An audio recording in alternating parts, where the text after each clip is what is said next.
सोचो, तुम एक शांत रात बेबी सिटिंग कर रहे हो।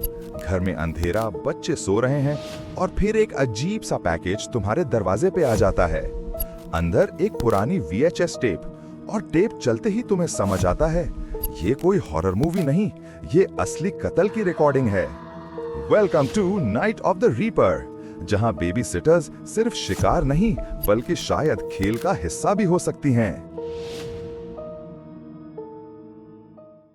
फिल्म की शुरुआत होती है एक बेबी सिटर एमिली से, जो एक शांत घर में बच्चों का ख्याल रख रही होती है। रात बिल्कुल ठीक लगती है, लेकिन धीरे धीरे अजीब चीजें सामने आती हैं। पहले एक कुत्ता मरा हुआ मिलता है, फिर घर के अंदर से आवाजें आने लगती हैं। इसी दौरान एमिली को एक टेडी बेयर नजर आता है। उसके ऊपर एक नोट चिपका होता है जिसमें लिखा होता है "You're pretty"। फिर वो धीरे से बच्चों के रूम में जाती है ताकि चेक करे कि सब ठीक है या नहीं। बच्चे पीसफुली सो रहे होते हैं। फिर एमिली मरीना के पास जाती है और उससे पूछती है, ये नोट तुमने लिखा था? मरीना जवाब देती है, नहीं। एमिली जैसे ही रूम छोड़कर बाहर निकलती है, उसकी नजर जमीन पर पड़ती है। लाइन में पिक्चर्स बिछी होती हैं, जैसे कोई उन्हें जानबूझकर डिस्प्ले कर रहा हो। हर तस्वीर एक डिस्टर्बिंग फील देती है, जैसे कोई उसके साथ खेल खेल रहा हो। वो धीरे धीरे आगे बढ़ती है और देखती है कि एक और कमरे में वही टेडी बेयर पड़ा है। इस बार टेडी के ऊपर एक नया नोट चिपका होता है। जब वो कमरे का डोर अंदर पुश करती है तो समझ आता है कि पूरा रूम तोड़ तोड़ कर खराब कर दिया गया है। हर तरफ चीजें बिखरी होती हैं, जैसे कोई अंदर घुस चुका हो। फिर एमिली तीसरे रूम की तरफ जाती है। अंधेरे में उसे एक पल के लिए अपना शैडो नजर आता है, लेकिन अगले ही सेकंड एक मास्क पहना हुआ आदमी पीछे से गुजर जाता है। ये सीन और भी टेरिफाइंग हो जाता है जब वो आदमी चुपचाप मरीना के कमरे में घुसकर उसे बांध देता है और साथ ही एक नोट छोड़ जाता है जिसमें लिखा होता है फॉरएवर। एमिली की सांसें तेज हो जाती हैं। अब उसे समझ आ चुका है कि वो और बच्चे एक डेडली ट्रैप में फंस चुके हैं। एमिली घबराहट में तुरंत फोन की तरफ भागती है, लेकिन शॉक तब लगता है जब उसे पता चलता है कि लाइन पहले ही किसी ने कट कर दी है। अचानक एक मास्क किलर सामने आता है जो एमिली को कत्ल कर देता है। सबसे डरावनी बात यह है कि ये कत्ल एक कैमकॉर्डर पर रिकॉर्ड किया जाता है, जैसे किसी को अपनी किलिंग्स फिल्म बनाकर दिखानी हो। कुछ साल बाद कहानी शिफ्ट होती है डीना पर, जो एक कॉलेज स्टूडेंट है। वो वीकेंड पर अपने घर आती है, लेकिन घर का माहौल अब भी उदास है क्योंकि उसकी बहन एमिली को रीपर ने मार दिया था। डीना अपनी बेस्ट फ्रेंड हैडी से मिलती है। हैडी बेबी सिटिंग जॉब कर रही होती है, मगर तबीयत खराब होने की वजह से डीना से कहती है कि उसकी जगह वो बच्चों का ख्याल रखे। डीना पहले मना करती है, फिर फाइनली मान जाती है। दूसरी तरफ हमें इंट्रोड्यूस करवाया जाता है शेरिफ रॉड से। उसको एक मिस्टीरियस पैकेज मिलता है जिसमें एक गैराज डोर ओपनर होता है, वही जो एमिली के क्राइम सीन से जुड़ा लगता है। ये देखकर शेरिफ इन्वेस्टिगेशन शुरू करता है।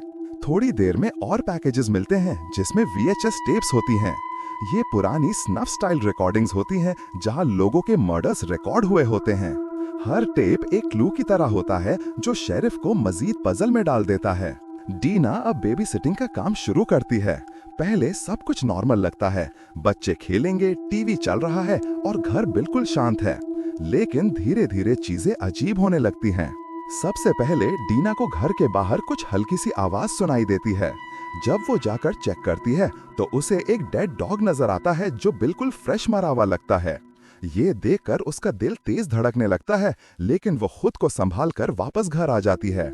थोड़ी देर बाद उसकी नजर विंडोज पर फिंगरप्रिंट्स और डीप स्क्रैचेस पर पड़ती है, जैसे किसी ने जोर लगाकर ग्लास तोड़ने की कोशिश की हो। ये मार्क्स नए लगते हैं, जैसे अभी अभी बने हों। घर के अंदर आती है तो एक कॉर्नर में उसे पुराना कैमकॉर्डर रखा हुआ मिलता है।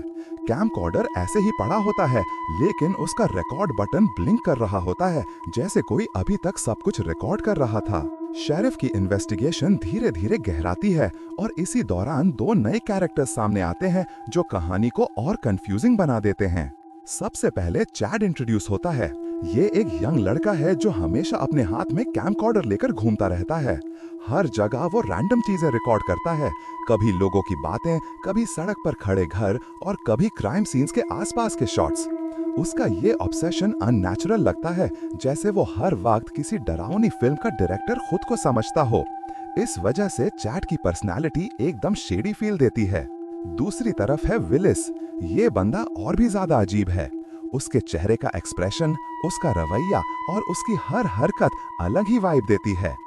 जब भी रीपर का जिक्र होता है, विलिस बेचैन हो जाता है और उसका बिहेवियर और ज्यादा सस्पिशियस लगने लगता है, जैसे वो कुछ छुपाने की कोशिश कर रहा हो या शायद उसका रीपर से सीधा कनेक्शन हो। हर नया क्लू चैड और विलिस की तरफ इशारा करता है और लगता है कि शायद असली रीपर इन्हीं में से एक है। कहानी अब अपने सबसे डरावने मोड़ पर आती है। जहां सबको लगता था कि रीपर एक अननोन साइको है, वहां असली सच सामने आता है। दरअसल रीपर कोई और नहीं बल्कि एक फॉरेस्ट रेंजर एलिजाबेथ टैलबर्ट है।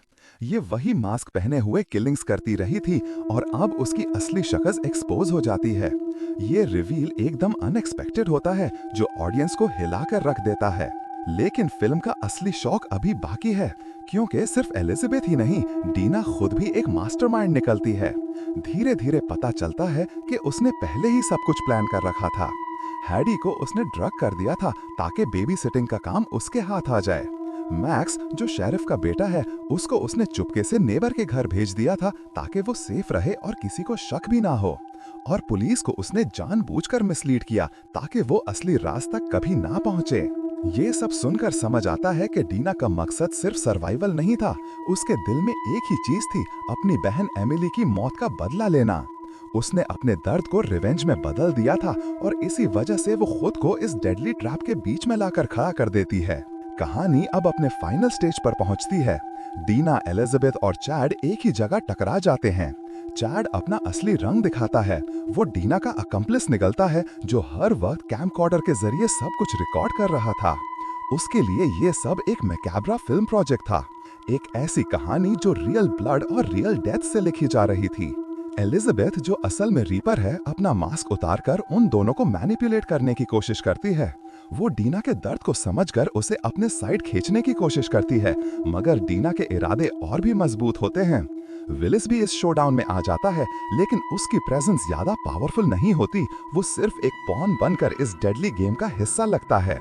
इस क्लाइमैक्स में फाइट और चेस सीन्स का टेंशन अपनी हद पर होता है। हर कॉर्नर से लगता है कोई ना कोई मर जाएगा। और तभी अचानक शेरिफ रॉड एंट्री करता है। वो बिना वक्त जाया किए अपनी गन चलाता है और एलिजाबेथ को सीधा गोली मार देता है।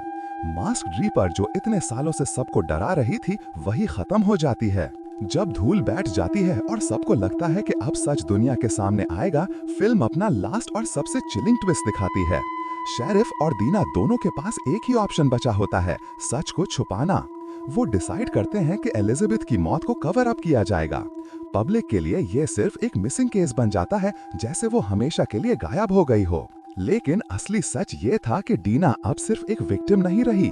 उसका दर्द, उसकी प्लानिंग और उसका रिवेंज उसे अंधेरों के और करीब ले आता है।